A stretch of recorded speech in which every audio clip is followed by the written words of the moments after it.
Hello students, welcome back to Shubham lecturer channel. तो student, इस video में हम 12th केमिस्ट्री के एक बहुत ही इंपॉर्टेंट न्यूमेरिकल को सॉल्व करेंगे। स्टूडेंट, ये न्यूमेरिकल आपके बोर्ड परीक्षा में लगभग 4 नंबर का पूछा जाता है, यानी कि लघु उत्तरीय प्रश्नों में ये न्यूमेरिकल पूछा जाता है। देखिए, ये न्यूमेरिकल कितना ज़्यादा इंपॉर्टेंट है, इस ब्रैकेट में लिखे वर्ड से आपको पता चल चुका होगा कि ये 2011, 15 और 19 में पूछा जा चुका है, तो इस बार के बोर्ड परीक्षा में भी पूछा जा सकता है। तो मात्र 10 मिनट का समय लगेगा। आप अगर इस न्यूमेरिकल को लास्ट तक समझ लेते हैं तो आपका ये न्यूमेरिकल और इससे रिलेटेड सभी न्यूमेरिकल आसानी से क्लियर हो जाएंगे। देखिए, सबसे पहले हम न्यूमेरिकल को पढ़ लेते हैं। न्यूमेरिकल क्या है कि 72 ग्राम जल और 92 ग्राम एथिल अल्कोहल के मिश्रण में दोनों का मोल प्रभाज ज्ञात कीजिए। यानी कि 72 ग्राम जल है और 92 ग्राम एथिल अल्कोहल है। इन दोनों के मिश्रण में आपको जल का भी और एथिल अल्कोहल का अलग अलग मोल प्रभाज निकालना है। ठीक है, कैसे निकालेंगे?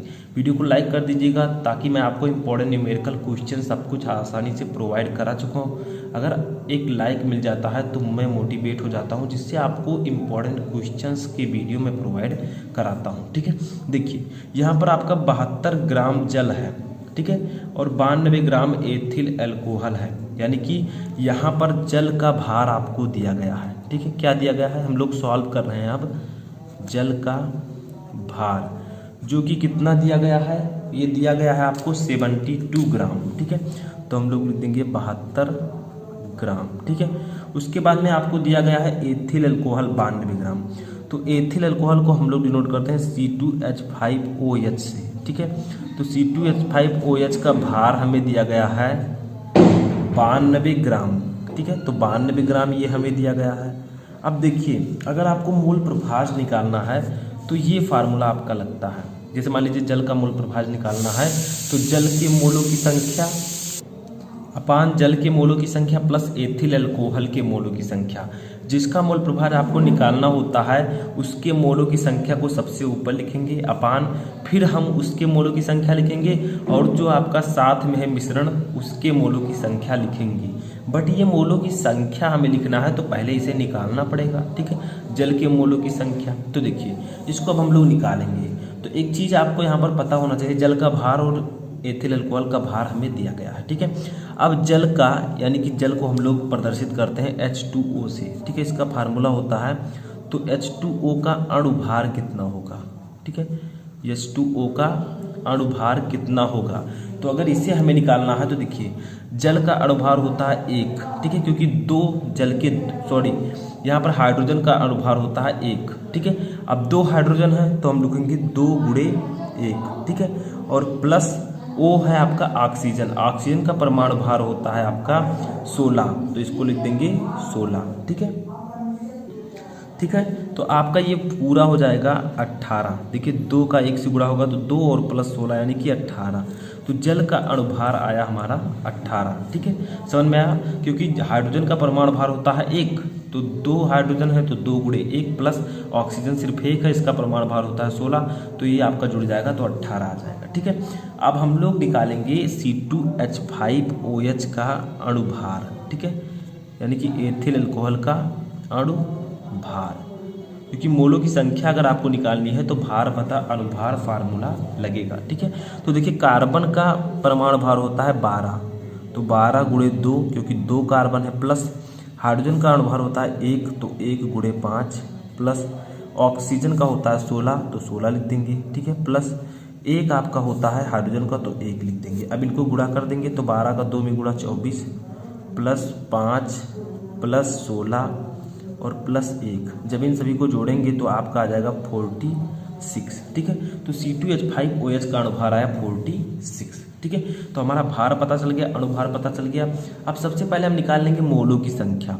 तो H2O यानी कि जल के मोलों की, ठीक है, मोलों की संख्या अगर आपको निकालनी है तो इसका फार्मूला होता है जल का भार।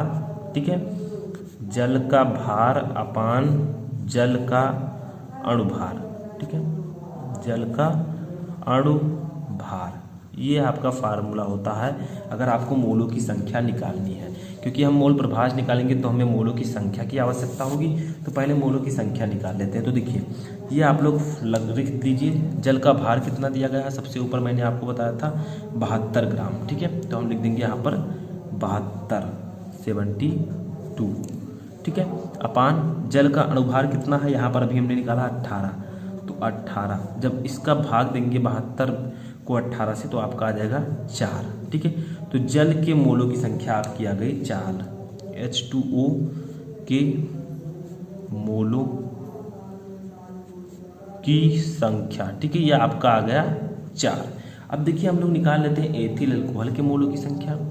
तो एथिल अल्कोहल, ठीक है, एथिल अल्कोहल के मोलों की संख्या, मोलों की संख्या इक्वल टू एथिल अल्कोहल का भार, इसका फार्मूला होगा एथिल अल्कोहल का भार अपान एथिल अल्कोहल का अणुभार, ठीक है। अब इसको भी ऐसे अप्लाई कर देंगे, यानी कि C2H5OH का भार कितना था, सबसे ऊपर दिया गया था। सबसे ऊपर देखिए यहाँ पर मैंने लिखा था, यहाँ पर ये आपका है 92 ग्राम, ठीक है। तो हम लोग यहाँ पर लिख देंगे 92 और बटा C2H5OH का अणुभार आया था 46, तो इसको आपस में कट करेंगे तो आपका आ जाएगा 2, ठीक है।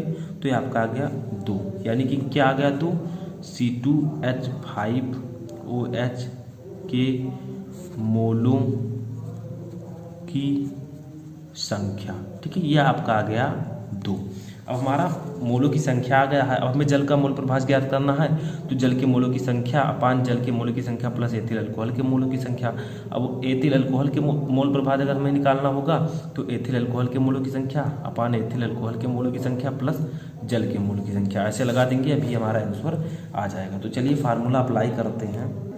तो देखिए यहाँ पर हमारा जल के मोलों की संख्या कितना आया था 4 और C2H5OH के मोलों की संख्या 2। ये मैं इसलिए लिख रहा हूँ ताकि जब मैं फार्मूला अप्लाई करूँ तो आप आसानी से समझ सकें, ठीक है। अब देखिए मान लीजिए हमें जल का मोल प्रभाज निकालना है, जल का मोल प्रभाज, ठीक है, हमें निकालना है। क्योंकि हमें दोनों का अलग अलग निकालना है तो अब हम इसी से निकाल लेंगे। तो यहाँ पर फार्मूला अप्लाई होगा जल के मोलों की संख्या, जल के मोलों की संख्या, ठीक है, अपान, ठीक है। अब मैं इस तरह लिख देता हूँ जल के मोलों की संख्या, ठीक है, मोलों की संख्या प्लस एथिल अल्कोहल, मैं फार्मूले से लिख देता हूँ ताकि यहाँ पर आ जाए एथिल अल्कोहल के मोलों की संख्या, ठीक है। ये आपका फार्मूला होगा, जिसका हमें निकालना है उसको ऊपर नीचे दोनों जगह पर लिखना है। तो देखिए जल के मोलों की संख्या कितनी है, 4 आई थी, हमने अभी निकाला था। जल के मोलों की संख्या 4 तो है ही, प्लस एथिल अल्कोहल के मोलों की संख्या 2 आ जाएगी। तो यहाँ पर जो आपका आंसर आएगा वो आएगा 4/4 2 6, ठीक है, इतना आया। अब अगर हम इन दोनों को आपस में भाग देंगे तो आपका आ जाएगा आंसर 0.666। तो आप कह सकते हैं कि जल का मोल प्रभाज जो आएगा, जल का मोल प्रभाज, ठीक है, वो आपका आ जाएगा 0.666, ठीक है। तो ये आपका जल का आ गया। अब हमें दोनों का निकालना था, एथिल अल्कोहल का भी निकालना है, तो उसको भी निकाल लेते हैं। तो एथिल अल्कोहल के का मोल प्रभाज, ठीक है, ये भी हमें निकालना है, तो इसको भी हम लोग निकाल लेंगे। तो इसके लिए हम फार्मूला क्या अप्लाई करेंगे, एथिल अल्कोहल के मोलों की संख्या, ठीक है, और अपान एथिल अल्कोहल के मोलों की संख्या प्लस जल के मोलों की संख्या। ठीक है, ये आ गया हमारा। अब देखिए एथिल अल्कोहल के मोलों की संख्या हमने निकाली थी, सबसे ऊपर मैंने लिखा भी है ताकि आप लोगों को याद रहे, 2 आया था। ठीक है, तो यहाँ पर हम लोग लिख देंगे 2 बटा एथिल अल्कोहल के मोलों की संख्या 2 + 4, यानी कि फाइनली आपका आ जाएगा 2/6।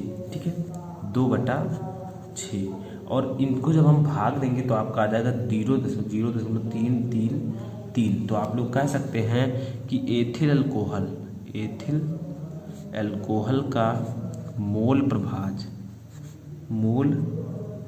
प्रभाज, ठीक है, ये आपका आ जाएगा कितना 0.0333। तो हमने अलग अलग यहाँ पर मोल प्रभाज निकाले, जल का मोल प्रभाज अलग, एथिल अल्कोहल का मोल प्रभाज अलग। जिसका मोल प्रभाज हमें निकालना है तो उसके मोलों की संख्या भी पता होनी चाहिए। तो ये था आपका एक मोस्ट इम्पॉर्टेंट न्यूमेरिकल जो कि मैंने आपको इस वीडियो में बताया। आई होप कि आपको ये न्यूमेरिकल अच्छे से समझ में आ चुका होगा। इसी प्रकार की अगर आप इंपॉर्टेंट क्वेश्चन, इंपॉर्टेंट न्यूमेरिकल के वीडियोज़ रेगुलर देखना चाहते हैं तो इस चैनल से लगातार जुड़े रहें। किसी भी टॉपिक में क्वेरी है तो उस टॉपिक का नाम कमेंट बॉक्स में बताएं।